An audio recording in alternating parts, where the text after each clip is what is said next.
Demorei, mas cheguei. Um rescaldo do que foi Paris Saint-Germain 1, Liverpool 0. O Liverpool está fora da Champions League 2024-2025. E hoje essa análise pós-jogo vai falar sim sobre o jogo, mas vai falar também sobre o que essa finalização da participação do Liverpool em uma das competições mais importantes da temporada deve ou deveria trazer de reflexão para aqui para frente. Vem comigo.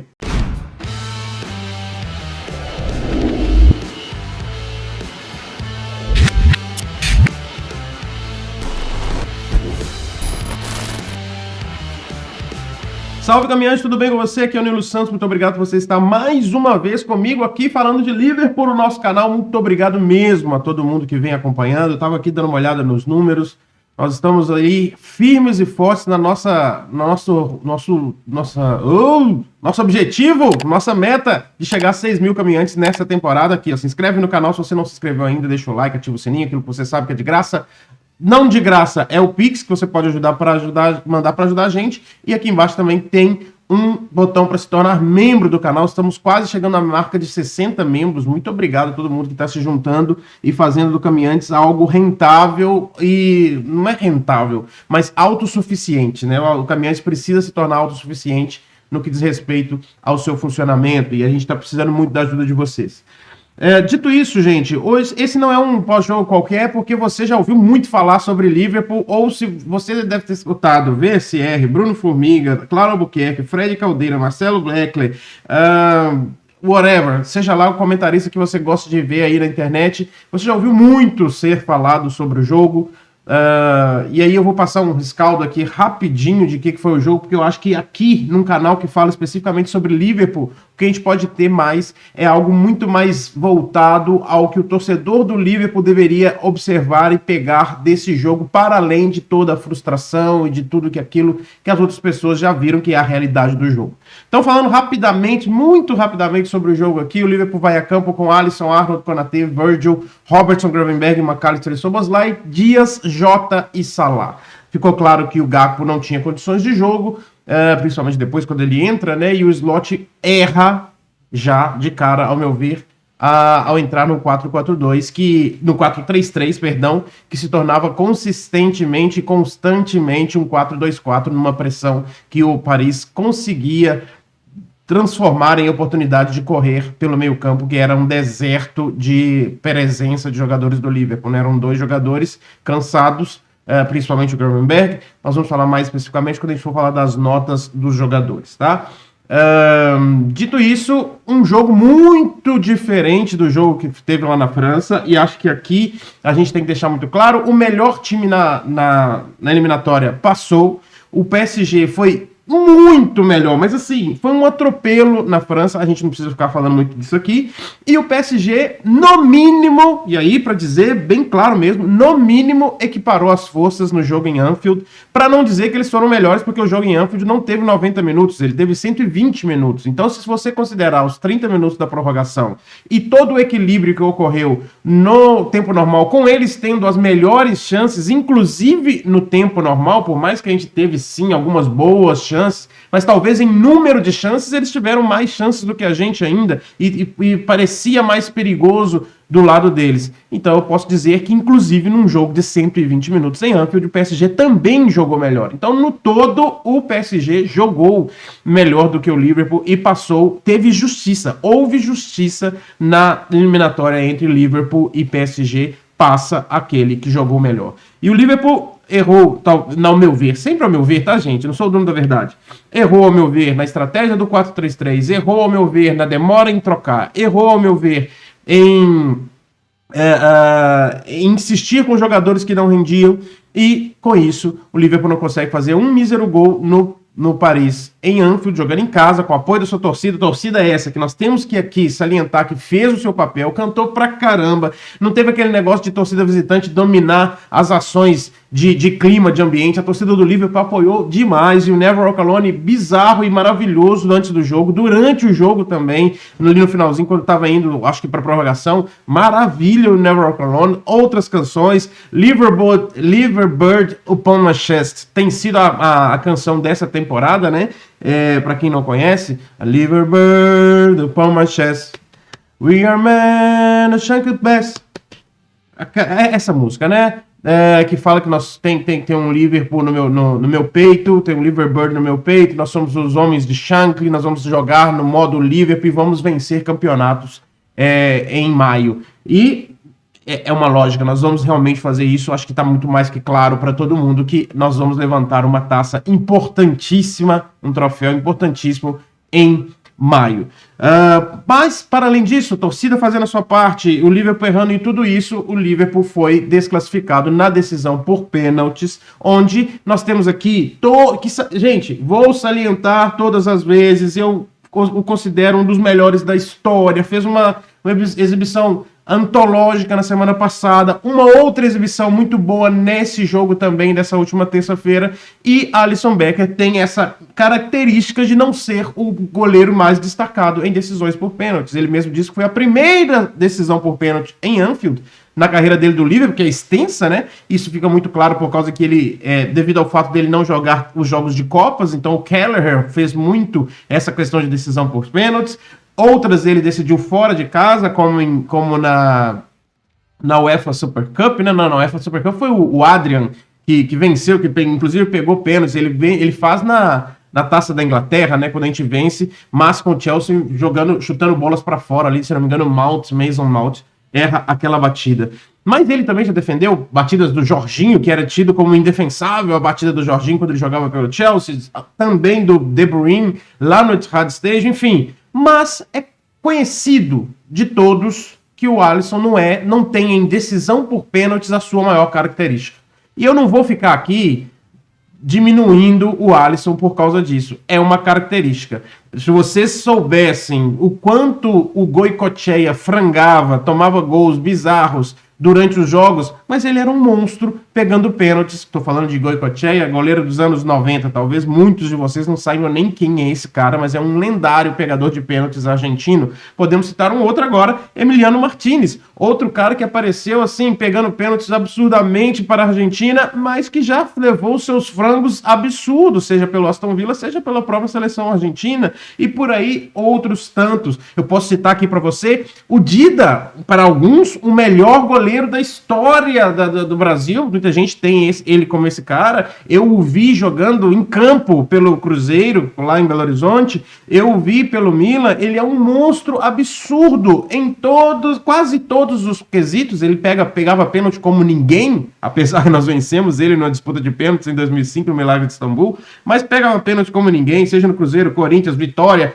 já salvou o Cruzeiro, já inclusive levou o Cruzeiro a títulos, quando ele pega ali, faz defesas antológicas contra o Colo-Colo, mas o Dida tinha um defeito gigantesco, ele não sabia sair do gol, a saída de gol do Dida era praticamente inexistente, então ele era um monstro debaixo das traves, quando ele tinha que dar um passo à frente para cortar um escanteio, era borboleta atrás de borboleta. Se você não sabe disso, me desculpe, tirar um pouco dessa áurea perfeita que existe do lado do Dida. E aí eu posso ficar aqui falando sobre vários, mas um dos que eu mais conheço, por exemplo, que é tão estabelecido como perfeito, é o Dida. Ó, eu tô aqui mostrando a negócio de novo, me perdoa, encostei aqui no teclado.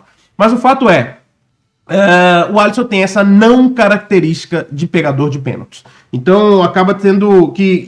E por outro lado, né, olha como é que é engraçado. O Alisson fez o que ele fez no primeiro jogo, fez o que fez no segundo jogo, e nós tivemos o contraponto de um Donnarumma tomando o único gol que foi no gol do PSG no primeiro jogo, foi gol. No jogo de Anfield, estava muito claro que ele estava queimando a bola toda hora que chegava nele com o recuo do PSG, era quase que o mapa da mina, vão marcar o Donnarumma que ele vai entregar.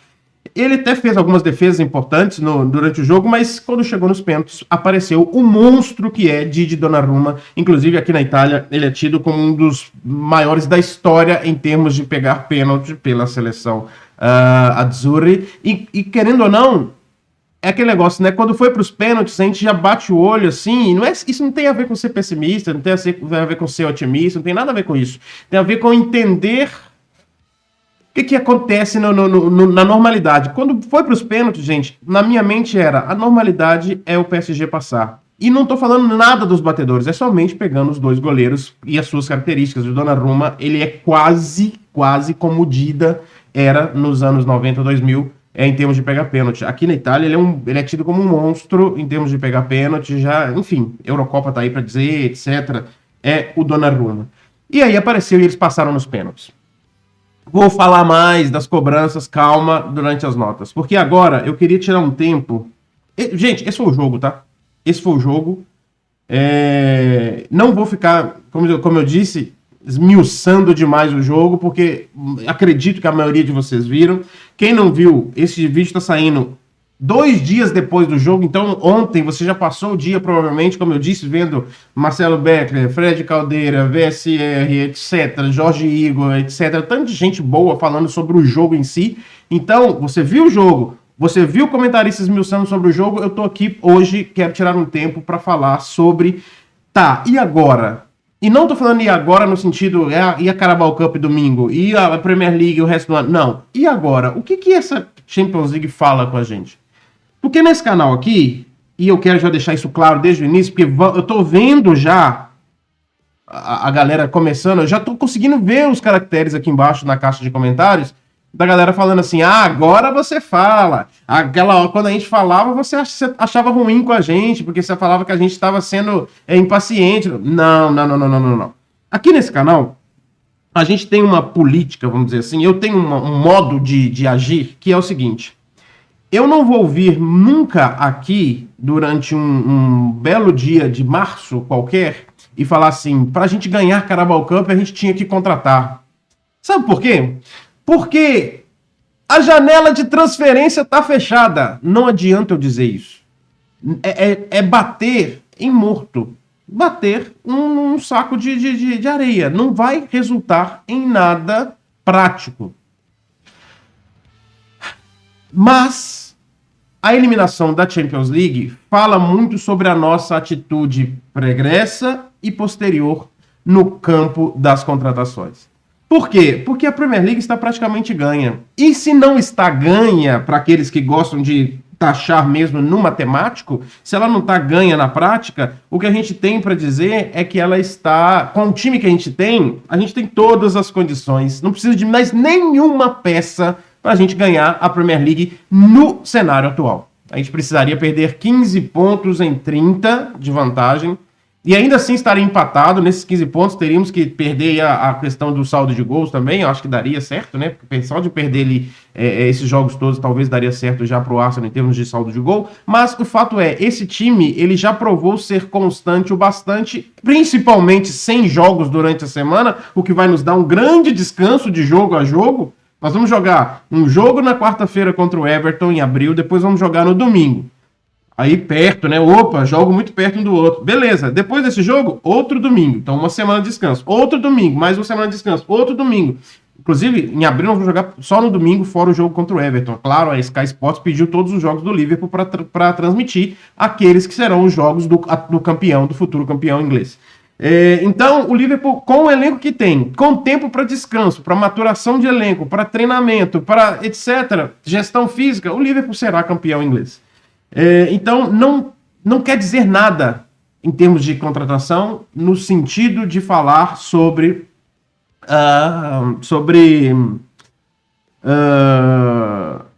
essa temporada. Não vai mudar, não é mudar nada para a Carabao Cup, não é mudar nada para a Premier League, mas é mudar algo para o futuro.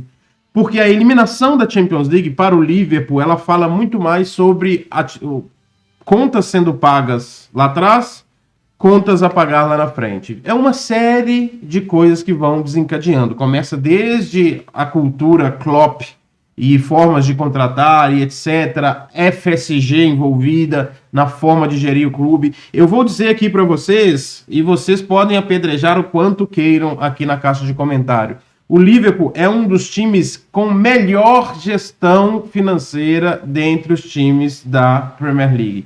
É só você olhar para o vizinho gigantesco Manchester United e olhar se você preferia aquilo.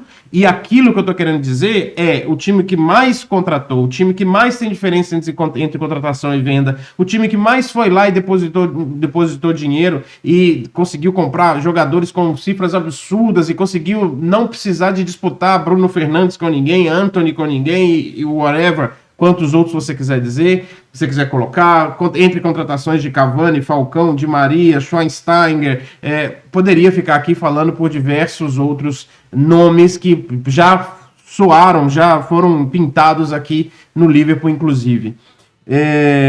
Isso não quer dizer que eu concorde que o Liverpool está usando o máximo do seu potencial financeiro nessa gestão. Vocês conseguem entender uma coisa diferenciada da outra? O fato do Liverpool ser um dos caras melhor gerido, um dos times melhor gerido dentro dos seus iguais, é lógico que eu não vou falar em relação ao Brighton, que vende tão bem e compra tão bem, e aí consegue de novo vender bem, etc. Não estou falando isso, estou falando entre os seus iguais. Falando ali entre Chelsea, Arsenal, Tottenham, Manchester City, Manchester United, considerando o contexto, quanto dinheiro, etc, etc, etc. Quem não vê isso, me desculpe, tá deixando algo sobrepujar uma visão mais cética, equilibrada a respeito das gestões de clubes. E eu tô assumindo uma posição muito direta e talvez que a galera vai discordar de mim, talvez eu perca inscritos, num momento onde eu tô precisando desesperadamente de aumentar o número de inscritos. O fato é, isso não quer dizer que eu concorde que o Liverpool está usando o máximo do seu potencial financeiro. Eu não acho que o Liverpool tem dinheiro para investir mais.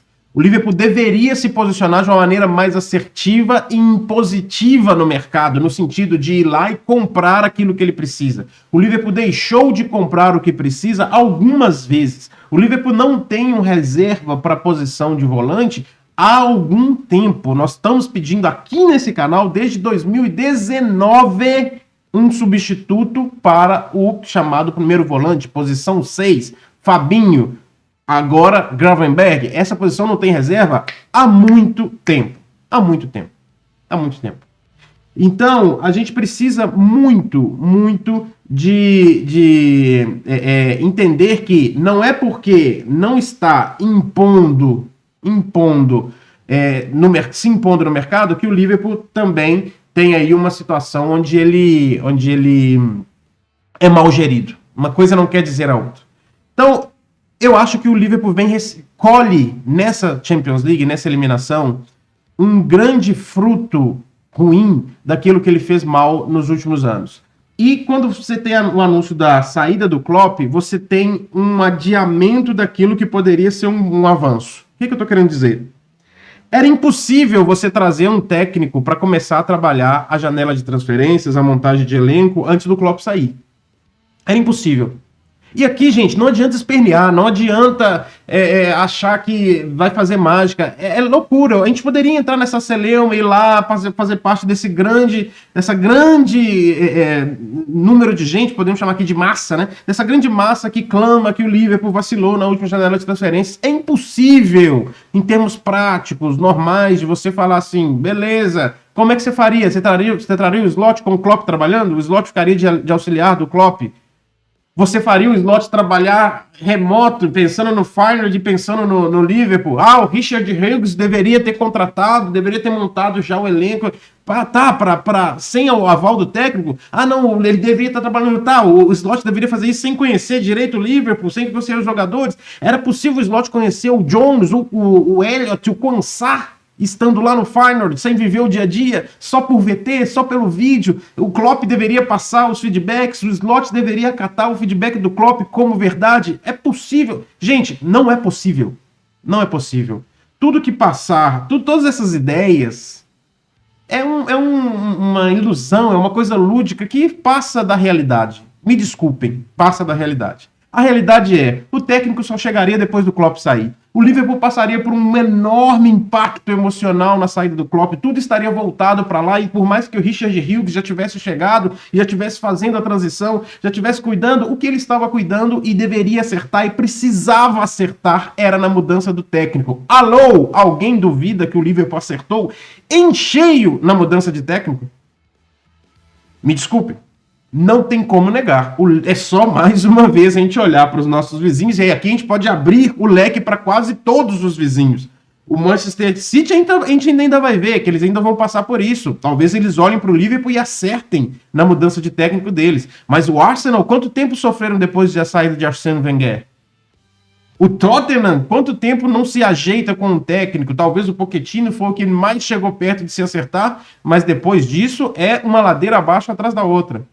O Chelsea, não preciso falar que depois de Mourinho tem lampejos com o Antônio Conte, mas aí o Antônio Conte, ele mesmo se estrepa ali, porque ele tem aquela personalidade. Depois tem o alemão, que hoje é técnico da Inglaterra, que me fugiu o nome agora, que é o cara que vivia seguindo os passos do Klopp. Muita gente achou que ele ia acabar parando no Liverpool depois que o Klopp saísse. Mas, enfim, Chelsea todo nessa loucura aí, manda técnico embora a rodo.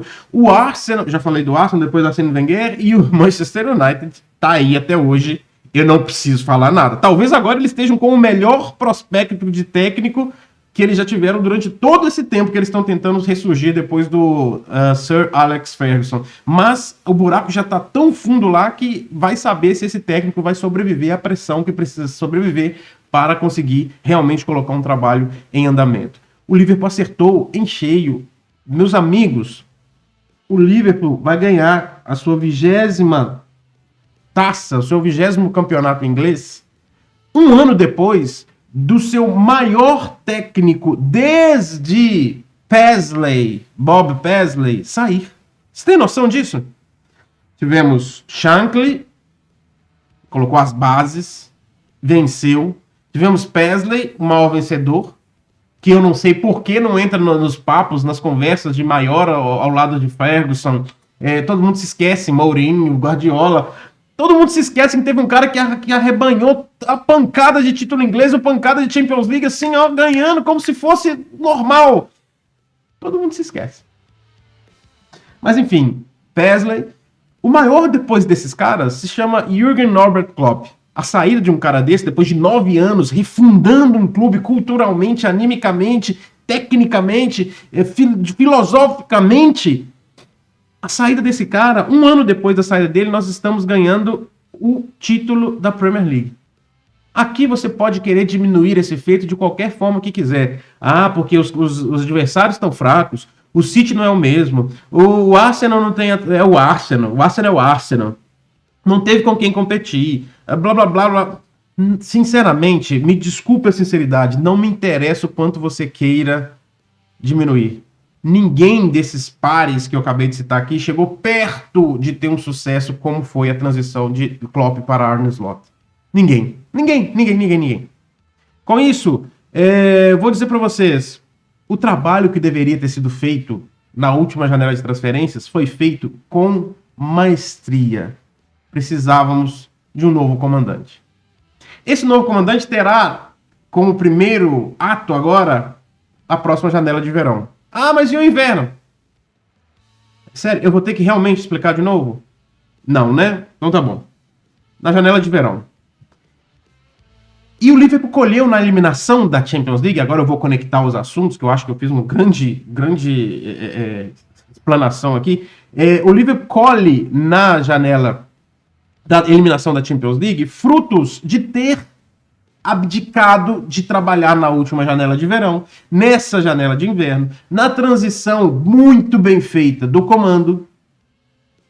É por isso que as opções eram o Jones. É por isso que a nossa zaga só tem, e nem tem mais porque está machucado, o Joe Gomes. É por isso que o nosso lateral esquerdo envelheceu e hoje ele deveria ser o reserva. Ele está na titularidade, mas ele deveria ser o reserva. É por isso que o nosso ataque não tem uma posição de confiança no comando do ataque. É por isso que as renovações não foram feitas a tempo hábil e por isso a gente tem 3 pilares do time com perigo de sair e nos deixar praticamente sem nenhuma espinha dorsal no time atual. É por isso que, mais uma vez, e aí aqui eu posso me contradizer, porque eu falei que desde 2019 a gente não atua, né? Mas é por isso que a gente tem uma lacuna gigante e a gente tentou, lembre-se, a gente tentou atuar na lacuna maior que existe no elenco com o Zubimendi. A gente acertou tudo, com o time, com o jogador, que de repente foi lá e deu para trás e não veio mais. Então, Tudo isso culmina nessa eliminação. A grande pergunta a ser feita agora, e aqui não é o papo de quem quem é conformista, tá sendo eliminado e tá saindo esperançoso, tá sendo eliminado e tá passando pano. Diga o que você quiser dizer. Mas não é uma visão de passapanista. A grande questão é, beleza, Arne Slot, eu vou entender que você está colhendo frutos que você não plantou. Qual vai ser a sua postura diante de quem plantou esses frutos e ainda está lá? Porque diante do Klopp, a gente pode falar sobre o Curtis Jones ser um cara de confiança, sobre outros caras não terem sido renovados, sobre qualquer coisa. Mas qual vai ser a postura do Arne Slot diante da FSG? Que com o aval do Klopp não era mais assertiva e impositiva em atuar nas lacunas do elenco, em melhorar a qualidade de profundidade, porque profundidade tem. Nós tiramos McAllister, Szoboszlai, nós perdemos o lateral direito, o outro lateral direito está machucado, nosso zagueiro está machucado, nosso ponta esquerda não tinha condições, nós usamos os nossos dois centroavantes, 7. Citei 7 coisas aqui, e dos 7 nós tivemos jogadores para repor. A pergunta é, qual que vai ser a atitude do Arne Slot para com a direção em termos de qualificar essa profundidade? Porque o Arnold saindo, eu não posso me contentar com ter o Bradley e ter o Gomes de backup, de ter o Konsa de backup. Eu não posso me contentar de ter o Konsa de backup. Eu não posso me contentar de que o Endo esteja no elenco, e não estou falando que ele deve sair, mas eu não posso me contentar que eu não coloco nunca o Endo para jogar, porque ele não tem a característica do Gravenberch, e por isso eu coloco o Endo só em situações onde ele é útil, mas deixo o Gravenberch se estrepar fisicamente, porque eu não tenho confiança de colocar outro para que ele possa descansar. O que você vai fazer com relação a isso? Você vai continuar confiando que o Jones é o cara para entrar no jogo, para ser a sua peça importante para mudar o jogo, sendo que fica claro que você confia em McAllister e Szoboszlai e que o Jones não é o cara que faz o jogo desses caras e que quando ele entra por uma situação especial e que ele nunca fornece aquilo que os outros fornecem, por isso você não tem capacidade e possibilidade de girar o seu elenco, porque na verdade o reserva ele não fornece a qualidade que o titular tem.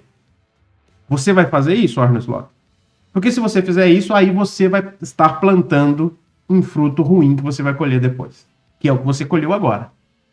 Você precisou de jogadores como Jones e Darwin para bater um pênalti. Decisivo contra um goleiro que é um monstro para pegar pênalti. Você precisava de quê? De jogadores com psicológico em dia, alô Darwin Núñez, e com técnica em dia, alô Darwin Núñez e Jones, para te colocar essa bola no lugar onde não dava para pegar. Para ter trejeitos corporais que tirassem o goleiro de cena, como, por exemplo, e possibilidades de batida para que o goleiro apostasse naquilo que era o lógico, o Salah enfiando um pé no meio do gol, que o Donnarumma ficou parado no gol esperando o chute do Salah, e o Salah foi lá e falou assim, ele vai esperar, eu vou deslocar. Porque se eu bater naquilo que é o meu normal, na minha segurança, ele tá lá para pegar.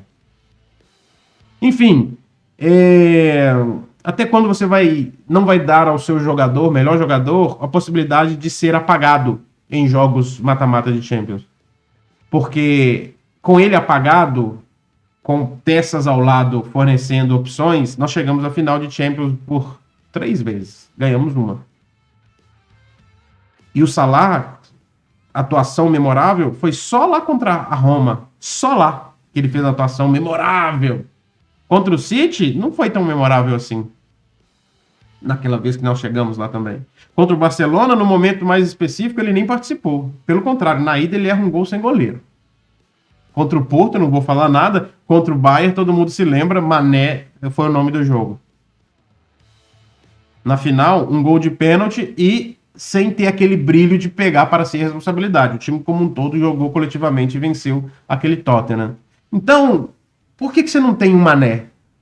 Por que você não tem um Firmino? Porque você não conseguiu trazê-los para o time.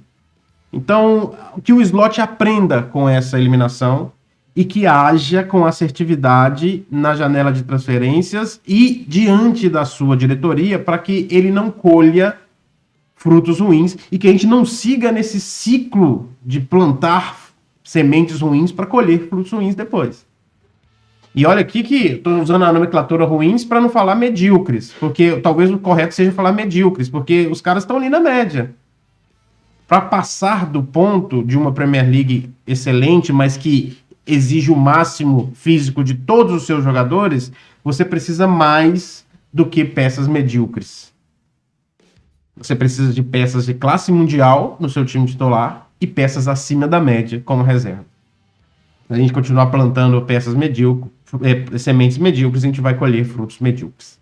É sobre isso que eu queria me ater nessa análise de pós-jogo. Queria falar mais sobre isso do que qualquer coisa que em relacionado ao jogo em si. Vou passar rapidamente aqui, melhor da partida, Alisson Becker, não tem muita dúvida, fechou o gol quando possível, o único momento que não foi possível foi quando o Konaté tirou ele da jogada. É o cara que sai mais gigante dessa eliminatória como um todo, porque foi a única peça nossa que se destacou como um todo, né? Foi muito bem o Alisson mais uma vez, na reposição de bola, várias vezes acionando lá na frente, criando oportunidades, mas infelizmente não foi o bastante dessa vez para a gente passar para a próxima fase. As notas estão aqui, 7,5 para o Alisson, melhor da partida, 7,5 para o Arnold, que para mim participou demais da construção, foi o cara responsável por chamar para si a responsabilidade de criar, de fazer ali, de colocar o Salah mais em jogo, de chutar a gol, teve chutes bloqueados que parecia que ia ser gol, chegou no momento que meteu bola na trave, foi lá naquele gol anulado do Szoboszlai por impedimento, ele fez, aconteceu, participou com um lateral invertido, buscava fazer as coisas acontecerem, mas não foi o bastante, saiu machucado e daqui a pouco eu vou falar sobre isso. Konaté, erro ali no gol do PSG. Ah, mas ele quis cortar. Gente, um zagueiro do calibre do Konaté tem que ter a visão periférica, ou mesmo ouvir a comunicação, ou já ter um pré-combinado de ou eu isolo essa bola. O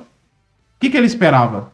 Parar a bola ali dentro da pequena área, ficar com a bola parada ali, até ele poder cair no chão, levantar e ninguém chegar para ele poder tirar a bola? Ou ele chega isolando a bola, ou ele sabe onde o goleiro tá, ou ele... alguma outra coisa. Então, tem erro sim do Konaté ali no gol. Van Dijk, muito participativo na criação de jogadas, chamando a responsabilidade, falando com o juiz como um capitão, gostei disso. E nota 7 para o Van Dijk, 6 para o Robertson, que mais uma vez mostra que ele no máximo pode ser o reserva da posição na próxima temporada. Tá em declínio o nosso Andy Robertson e ele não pode ser o responsável por ser o desafio do lado esquerdo, por mais que ele tenha tentado e tenha agido como tal por várias e várias vezes, né? Então o Robertson teve sim lampejo, discordo de quem fala que ele errou tudo, não acho que ele errou tudo, mas infelizmente a gente olha para ele e espera aquele Robertson de outrora que a gente já viu jogar, e esse cara não existe mais, não acho que volte mais a ser aquele cara, acho que ele tem que ser o reserva na próxima temporada, também não acho que ele tem que sair não, tá? Tem que ser o reserva, porque a liderança desse cara, o tamanho desse cara, e o que eu vejo ele sendo um cara que entende o seu posicionamento como reserva, é uma outra coisa. Agora, se ele não se entender como reserva, se ele não entender o posicionamento dele, de onde ele está, aí talvez é a hora dele sair também. 6 para Gravenberch, que pelo esgotamento físico não consegue se reinventar e se desvencilhar dos encaixotamentos, acho que é isso mesmo, dos times adversários, né? E eu vou dar aqui um 7 pro McAllister e pro Szoboszlai. O McAllister porque ele é um leão em campo absurdo, ficaria de fora, talvez, não sei se essa suspensão vale para a próxima temporada, então ele estaria de fora do primeiro jogo da próxima temporada, porque ele toma um cartão, né? E ficaria de fora suspenso. E ele ficou até o final para tentar, inclusive ele toma um cartão depois de uma bobeira de outra pessoa, que eu já não sei quem era mais, que ele tem que sair correndo, o Quansah não mata a jogada, ele acaba tendo que matar a jogada e toma um cartão numa falta do Dembélé, mas foi um gigantesco em campo, ele é o exemplo perfeito de tudo o contrário que eu disse naquela explanação anterior. Ele é uma ótima semente que nos dá aí uma grande tranquilidade no meio campo. E o Szoboszlai correu muito, cara. O Szoboszlai correu muito, merecia talvez até ser o melhor em campo. Até ter notas mais altas, talvez um 7,5 ali para igualar a maior nota. Mas é gigantesco o Szoboszlai, saiu no finalzinho já, esgotado também para a entrada do Elliott. Na frente nós tivemos talvez as maiores decepções, né? Porque mais uma vez, onde nós não conseguimos fazer um gol, nosso ataque foi muito difícil. Dias muito ciscador, não consegue fazer alguma coisa a mais, mas ainda assim foi o que mais fez. Por isso ele merece o 6 ali. Ainda assim foi o que mais fez, o mais correu, o que mais tentou, o que mais buscou. Errou bastante porque tentou demais também, então tem que melhorar o nível de assertividade. Por mais que eu imagine que ele não é o dono da posição não tinha condição de jogar, apesar de ter jogado. Jota, eu vou dar um 4 pro Jota, muita gente deu até nota pior, mas eu vou dar uma nota 4 pro Jota porque o Jota, aos meus olhos, ele não foi um inútil, tá, gente? Tem muita gente falando assim, não, o Jota foi um inútil. Aos meus olhos, não. Aos meus olhos, o Jota não foi um inútil. Eu achei que o Jota foi até, de certa forma, como eu posso dizer, participativo em determinado ponto nas movimentações e na busca de construção de jogadas. Ele errou tudo que tentou, isso é fato. Só que inútil mesmo ele foi em outros jogos, ele mereceu notas piores, então nota 4. Nota 6 para Salah, que fica aqui a grande decepção de um jogador que eu esperava que poderia, às vezes, colocar um jogo debaixo do braço, tirar um coelho da cartola, e apesar de 10 minutos interessantes, foi anulado e engolido pelo seu marcador e simplesmente não conseguiu criar soluções para que isso fosse diferente. Então, nota 6 para Mohamed Salah. 7, incrivelmente, para Quansah, que entrou numa fogueira absurda depois de entrar no lugar do Arnold ali, e conseguiu boas conexões ofensivas e defensivamente, fora aquela jogada onde ele não mata a jogada e acaba criando o cartão amarelo, criando a consequência do cartão amarelo para o McAllister. Ele entrou bem, o Quansah, né? Então, nota 7 ali para o Quansah, nota 6 para o Endo, que entra numa fogueira absurda e acaba não tendo muito impacto, né? O Endo não tem muito impacto, não. Então, nota 6 aí, porque não tem nem como falar que ele foi bem, mas também não foi mal. Agora, nota 0 em seguida para Jones e Darwin, porque, primeiramente, pelo jogo, falta de impacto total e completa. Falta de impacto total e completa dos dois no jogo. E a batida de pênalti é uma coisa pavorosa de todos os dois. Batida de pênalti de campeonato estadual. Sinceramente, você não espera de jogadores que jogam a Champions League uma batida de pênalti como aquela. É bizarro, é inacreditável. Então, 0, porque não tem impacto no jogo e no momento decisivo você tem esses dois caras. O psicológico do Darwin é nulo, gente. É nulo. O cara vai para bater o pênalti, você quase que desliga a TV ou o computador, ou o aplicativo, seja lá o que for, porque você sabe que o cara já está derrotado caminhando para a bola, né? Caminhando para a bola, você sabe que o cara está derrotado. E aí, nota 5 para Cody Gakpo, muito pela decepção em ver o Gakpo sem conseguir voltar a jogar. Por que o Gakpo não está recuperado até hoje? O que aconteceu com o Cody Gakpo? Não sei. Vamos saber se ele vai jogar no domingo, etc. Depois da data FIFA, com certeza, ele já deve voltar, mas me estranha muito, foi uma lesão que não pareceu ser tão séria assim, mas é uma daquelas que me lembra muito o DM da época do Klopp, né? Lesões que ninguém sabe por quê, ninguém sabe como, ninguém sabe onde e nem quando, mas que duram semanas e semanas e semanas de formas inexplicáveis e que o jogador volta parecendo que é um zumbi, uma cópia barata daquilo que ele era anteriormente. Claramente não tinha condição de jogo, não participou de quase nada do que tentou e não conseguia voltar para marcar, nota 5 ali pro Cody Gakpo. O Elliott eu nem dei nota aqui porque ele entrou depois e não teve tanto impacto também, então sem nota ali pro Elliott. E nota 2,5 para Arne Slot. Primeiro por causa da estratégia que claramente ele repete um erro do jogo de ida de não ter presença no meio campo. A pressão com o Szoboszlai você teria da mesma forma no 4-4-2. Só que você evita de ter homens no meio campo para fazer outra presença tão importante. Você poderia deixar os seus atacantes mais livres para se movimentar, etc., com apenas 2 atacantes para tentar confundir a defesa adversária e o Szoboszlai ter mais ainda impacto caindo de um lado para o outro, mas mais avançado, sem preocupações defensivas no meio campo. E ele atua errado. Depois ele demora uma insanidade para modificar o time. Ele deixa o Luiz Dias se arrastando em campo em determinado momento, muito porque ele não tinha convicção no Gakpo, né? O Gakpo depois a gente vê que ele não tinha condição de jogo, por isso que ele não entrou, e aí tem o Chiesa que ninguém acredita nele, e enfim, o Elliott ele coloca quase que como um desespero, vamos ver se tem o amuleto da sorte do jogo passado, é basicamente isso que ele pensou, enfim, e não soube também responder ao Luiz Henrique, né? Não soube responder ao Luiz Henrique, o Arne Slot. Eu vejo muito isso. Ele não soube responder tanto ao Luiz Henrique, porque o tanto que ele sofreu no primeiro jogo e para o segundo jogo, a única coisa que mudou exatamente foi uma postura dos jogadores. Eu não vi uma postura tática que anulasse alguma coisa que o Paris Saint-Germain oferecesse na partida. Então essas são as minhas notas. E E eu queria falar só mais duas coisinhas aqui antes de a gente terminar o vídeo. Eu quero saber as notas de vocês, só para dar uma passada rapidamente aqui nas notas médias da galera que tá dando as notas lá no nosso app dos caminhantes. A galera que é membro do canal pode entrar lá e dar a nota de jogador pro jogador que entrou no jogo. Então, você tá perdendo tempo se você ainda não é membro. 7,5 pro Alisson, 5,9 pro Arnold, 5,6 pro Konaté, 6,1 pro Van Dijk, 4,5 pro Robertson, 5,5 pro Gravenberch, 6,6 para o McAllister, 6,1 para o Szoboszlai, 5,3 para o Dias, 0,6 para o Jota, 4,4 para o Salah, 5,1 para o Quansah, 5,4 para o Endo, 0,8 para o Jones, 0,8 para o Nunes, 4,4 para o Gakpo, e o Arne Slot teve uma nota média de 1,8. Essas são as notas médias de todo mundo que votou lá no nosso app. Quero agradecer todo mundo que votou, que participou. Continuem tendo essa dinâmica de entrar lá e deixar as suas notas e tal. É sempre muito legal todo mundo participar. Em breve eu vou ver se eu consigo trazer uma arte aqui das notas da galera também, para ficar mais fácil, até de vocês verem de forma gráfica tudo que aconteceu com relação ao pessoal que entrou e deu as notas lá no app. Tá bom? Em breve também, quem sabe a gente disponibiliza essa funcionalidade para quem não é membro do canal. Para essa temporada, muito provavelmente não vai acontecer, mas em breve, quem sabe.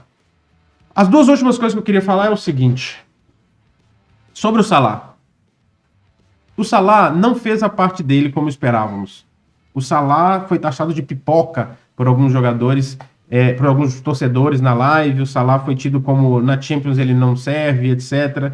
E eu quero dizer aqui que, por mais que eu pese muito o fato de ele ser mal acompanhado por outros jogadores que poderiam o ajudar, dele ser mal acompanhado por outros jogadores que poderiam responder às atitudes do próprio Salah com dar melhores respostas às atitudes do Salah, e com isso aumentar ainda mais os números dele, o jogo dele em si, eu senti falta do Salah. Eu senti falta de um jogador que a gente não viu o Salah nem tentar, sabe? A gente não viu o Salah nem tentar. O Salah é engolido. Teve 10 minutos, eu sempre gosto de salientar aqui, porque o que é justo é justo. 10 minutos dele foram muito bons, inclusive passando pelo Nuno Mendes, que era o seu marcador, e passando bem. Porém, 10 minutos em 180 mais 30, 10 minutos em 210 significam 200 minutos jogando mal numa eliminatória de oitavas de final da Champions League. Isso é pouquíssimo para um jogador do tamanho do Salah, na importância dele para o Liverpool. Alô, não estou dizendo de um jogador melhor do mundo, porque pouco me importa. Eu já disse aqui mais de algumas vezes se ele é melhor do mundo ou se não é. Para o Liverpool, o tamanho dele exigia uma atitude de responsabilidade e protagonismo maior do que foi. Então tem a ver com o tamanho dele e o protagonismo dele no Liverpool, e não para eleições que pouco importa para mim. Se importa para ele, que bom. Se importa para quem vota, que bom. Mas para o Liverpool ele teria que ter mais protagonismo, ele teria que ter mais resultado prático, de achar soluções, de deixar claro que é quem está do lado dele que não ajuda, de deixar o fulano na cara do gol e o fulano errar, de ficar pronto para mandar uma bola pro gol e o fulano errar o passe, de passar pelo seu marcador e não ter com quem tocar. É isso que faltou no Salah. Ao meu ver, tá? Essa é uma coisa que eu queria dizer. E a outra coisa que eu queria dizer, que parece triste, mas pode ter sido o último jogo com a camisa do Liverpool por parte do Arnold. Ainda não vi nenhuma notícia, não procurar ver, que eu estou até meio chateado de ficar olhando notícias do Liverpool depois de uma eliminação, é sempre ruim, mas a lesão dele parece ruim, e se ela for uma lesão para final de temporada e o Arnold não renovar, é o fim da carreira do Arnold com a camisa do Liverpool. Foi uma saída melancólica de um jogo de Champions League. Com certeza, no caso de uma não renovação, mesmo se ele voltar a campo ainda nessa temporada, foi a última partida europeia pelo Liverpool, com a camisa do Liverpool, pelo Alexander-Arnold. Um jeito ruim de despedida, mas a despedida nunca é boa, né? Ela pode ser agridoce, mas boa ela nunca é um jogador como o Arnold. Vamos ver o que vai vir por aí em termos de renovação. Ainda me parece mais sem decisão do que algo taxativo, mas a realidade é essa. Se você quer saber o que vem por aí, entre mortos e feridos, né? Assim que é o dilema, que é o ditado, entre mortos e feridos, nós temos simplesmente uma final de campeonato no domingo. O Liverpool enfrenta o Newcastle United em Wembley, vai lá para tentar o seu 11º título da Carabao Cup, sem Arnold, sem reserva para o Arnold, o Gakpo baleado, jogadores muito cansados, e é o time que a gente vai para lá. Então, se a gente tinha no espectro o fato do Newcastle não ter vários jogadores, não tem o Gordon suspenso, não tem o Lewis Hall, não tem o Botman, o Pope parece que tem alguma coisa também que precisa ser visto se ele está em 100% de condição, o Isaac vem voltando de uma lesão que pode ser que em algum momento ele sinta essa lesão novamente.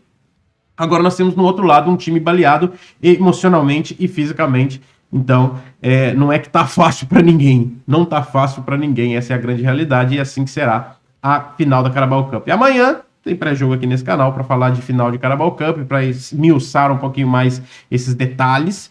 E eu espero você no react do jogo. Estaremos aqui acompanhando a final para ver se a gente vai para a data FIFA com um gosto agridoce e não um gosto amargo, porque o gosto amargo já está. Se a gente perder a final, aí vira terra de ninguém. Se a gente conseguir transformar isso em um gosto agridoce para que a gente vá com o título para a data FIFA e volte da data FIFA com esse gosto agridoce se tornando um gosto bom aos nossos olhos, ao nosso paladar, porque a gente vai rumo ao título da Premier League logo após a data FIFA. Tá certo? Então, espero por você aqui no nosso pré-jogo, no nosso react e tudo mais. Quero ver as opiniões de vocês, principalmente sobre aquele disclaimer gigante, sobre aquele reflexão gigante que eu fiz antes das notas. Aquilo ali talvez é a parte mais importante do vídeo do que todo o resto. Então espero que você esteja comigo, muito obrigado. Vamos juntos! Apesar de ter saído da Champions League, temos uma Premier League para vencer, que ela já está praticamente ganha, então a gente tem que fazer o favor de não criar problema para nós mesmos e não perder um campeonato que está praticamente ganho. Tá certo? Uma má notícia para o Arsenal, né? Se ele achou que ele teria algo distraindo o Liverpool para que ele pudesse ter, sei lá, alguma chance de vencer a Premier League, o Arsenal também é um que recebe uma péssima notícia, porque agora é ele que se volte para enfrentar o Real Madrid, que foi o outro que passou, que é quem vai enfrentar nas quartas de final, porque a Premier League não tem muito para ele, não. Talvez ele até comece a poupar e tropeçar ainda mais na Champions, porque na Premier League, porque ele vai voltar para a Champions, que é onde dá para correr atrás de alguma coisa. Não é mesmo? Espero você aqui comigo, um grande abraço, muito obrigado por me aguentar falando por quase 1 hora novamente. É sempre legal, é sempre muito bom. Até a próxima. Afinal aqui, você não caminha sozinho. Vamos que vamos. Você já sabe. Deixa o like, ativa o sininho, se inscreve. Meta de 6.000 caminhantes. Um abraço.